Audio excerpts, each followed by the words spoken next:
আগামী 28 ফেব্রুয়ারি থেকে 1 মার্চ রাজ্য ক্রীড়া প্রতিযোগিতা অনুষ্ঠিত হবে পশ্চিম মেদিনীপুরের ঝাড়গ্রাম স্টেডিয়ামে। এবারে দক্ষিণ দিনাজপুর জেলার 30 জন প্রতিযোগী রাজ্যে ক্রীড়া প্রতিযোগিতায় অংশগ্রহণ করবে। তার জন্য এসব খুদে প্রতিযোগীদের বিশেষ প্রশিক্ষণের ব্যবস্থা করল জেলা প্রাথমিক বিদ্যালয় সংসদ। গত 18 তারিখ থেকে 30 জন বাচ্চাকে নিয়ে শুরু হয়েছে আবাসিক প্রশিক্ষণ। আগামীকাল পর্যন্ত এই প্রশিক্ষণ শিবির চলবে। বালুরঘাট ফ্রেন্ডস ইউনিয়ন মাঠে এই প্রশিক্ষণ শিবির অনুষ্ঠিত হচ্ছে। গত বছর থেকে এই শিবিরের আয়োজন করা হয়েছে। উদ্দেশ্য একটাই, জেলা স্তরের ক্রীড়া প্রতিযোগিতার পর অনেকটা দিন প্রতিযোগীরা বাড়িতে বসে থাকে, যার ফলে রাজ্য প্রতিযোগিতায় গিয়ে অনেকেই ব্যর্থ হয়, অনেকের আশানুরূপ ফল হয় না। তাই এই ফাঁকা সময়ে তাদের নানান টেকনিক বিষয় অবগত করতেই এই প্রশিক্ষণ শিবিরের আয়োজন। এই প্রশিক্ষণ শিবিরের ফলে তারা ভালো ফল করবে বলে আশাবাদী প্রশিক্ষকরা। অভিজ্ঞ প্রশিক্ষক দ্বারা এই প্রশিক্ষণ শিবির করা হচ্ছে। রোজ দিন তাদের প্রশিক্ষণ দেওয়ার পাশাপাশি বালুরঘাটে জেলা পরিষদের অতিথি আবাসে থাকা খাওয়ার ব্যবস্থা করা হয়েছে। মোট 3টি বিভাগে 30 জন প্রতিযোগী রাজ্য স্তরের ক্রীড়া প্রতিযোগিতায় অংশগ্রহণ করতে ঝাড়গ্রামে যাবে। এই প্রশিক্ষণের ফলে অনেক প্রতিযোগী উপকৃত হচ্ছেন বলে ডিপিএসসির তরফে জানানো হয়েছে। এই সমস্ত কিছু দেখতে শনিবার ফ্রেন্ডস ইউনিয়ন মাঠে আসেন বালুরঘাটের পূর্ব সার্কেলের এসআই ডিপিএসসির চেয়ারম্যান সন্তোষ হাসদার সহ অন্যান্যরা। প্রাথমিক স্কুলে যারা বাচ্চা রয়েছে তাদেরকে যে প্রশিক্ষণ দেওয়া হচ্ছে, আবাসিক প্রশিক্ষণ, কতজন বাচ্চাকে প্রশিক্ষণ দেওয়া হচ্ছে, কতদিন ধরে চলবে, একটু যদি ডিটেলসটা বলেন। এটা 29 জন আছে ক্যান্ডিডেট, ছেলে মেয়ে নিয়ে, এবং প্রত্যেকটা বিভাগে এ বি সি 3টা বিভাগ আছে। সেই বিভাগ 7 দিন ধরে চলবে, মানে 24 তারিখ পর্যন্ত।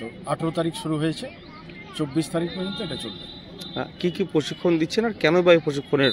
আচ্ছা, এখানে আছে আপনার gymnastic, yoga, high jump, jumping ইভেন্টগুলো আছে, রানিং ইভেন্ট আছে, তারপর পিরামিড আছে, মার্চিং আছে, এইসব স্টেট লেভেল এই যে সমস্ত ইভেন্টগুলো আছে প্রত্যেকটা এখানে প্রশিক্ষণ দেওয়া হচ্ছে।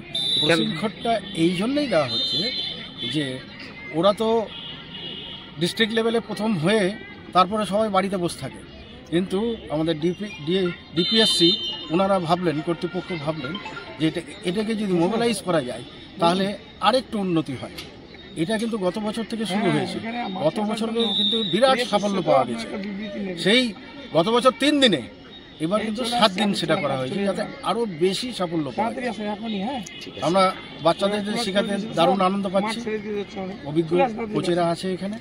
আমরা আশা করছি যাতে দক্ষিণ দিনাজপুর একটা রাজ্যের মধ্যে একটা স্থান দখল করতে। কবে থেকেই রাজ্য স্পোর্টসটা রয়েছে, কোথায় হবে, কতজন বাচ্চা এখান থেকে যাচ্ছে? আমাদের এখান থেকে 29 জন বাচ্চা যাচ্ছে, 30 জন হয়ে গেছে, ওই একটা ডবল ছিল আমাদের। তো 30 জন বাচ্চা এখান থেকে যাবে, 3টে বিভাগ, যেটা এবিসি। আর রাজ্য স্পোর্টস হচ্ছে এবার আমার পশ্চিম মেদিনীপুর ঝাড়গ্রাম স্টেডিয়াম। কবে থেকে হবে? 28 থেকে 1 তারিখ, মানে 28 আর 1-2 দিন হবে। কিন্তু আমাদের সফরটা হচ্ছে খুব লম্বা, যেহেতু আমরা শেষ সীমানায় আছি। আমরা 26 তারিখের নাইটে এখানে বাই ট্রেনে যাচ্ছি, হাওড়াতে নামবো, হাওড়া থেকে আবার ট্রেন চেঞ্জ করে আমরা মেদিনীপুর থেকে বাইপাস ঝাড়গ্রাম স্টেডিয়াম। তার আগে প্রশিক্ষণ মানে কতটা কাজে দেবে? 7 দিন একটা আবাসিক প্রশিক্ষণ রেখেছি আমরা। গতবার 3 দিনে রেখেছিলাম, 3 দিনে রেখে মোটামুটি একটা আমরা ভালো রেজাল্ট পেয়েছিলাম। দেখেছিলাম যে আমাদের যে ত্রুটিগুলো আমরা লক্ষ্য করেছি, যেমন স্টার্টিংটা ওখানে শুটার দিয়ে হয়, আমরা এখানে পেপার দিয়ে করি। এবার আমরা চেষ্টা করেছি এবার এখানে ট্রেনিংটা আমরা শুটার দিয়ে করাবো, রানিংটা বিশেষ করে। আর বাকি যোগা এবং জিমন্যাস্টিকটা, এটার উপরে একটা ভালো এফেক্ট পড়ে আমাদের। বিভিন্ন জেলা অনেকগুলো রুলসই জানে না, সেই রুলসগুলো আমরা হাই স্কুলের যে ট্রেনার, অভিজ্ঞ টিচার যোগা এবং জিমন্যাস্টিকের, তাদেরকে দিয়ে আমরা এটা করাচ্ছি। এবং আমরা খুব অনেকটাই উন্নতি হয়েছে, যেটা আমরা জেলার যে রেজাল্টটা ছিল, যেমন রানিংয়ে হচ্ছে এত সেকেন্ড এত মিনিট, সেটাকে এখনই কেবল আমাদের 2 দিন হয়েছে, সেটাতে আমরা অনেকটাই এগিয়ে গেছি, ওটা কভার করে গেছি। আশা রাখছি আমরা যে জেলা থেকে যারা রাজ্যে ক্রীড়া প্রতিযোগিতায় অংশগ্রহণ করবে তাদেরকে একটা থাকা খাওয়ার ব্যবস্থা সহ প্রশিক্ষণ দেওয়া হচ্ছে 7 দিনের। কীভাবে দেখছেন এই উদ্যোগকে, আপনি কি বলবেন? নমস্কার।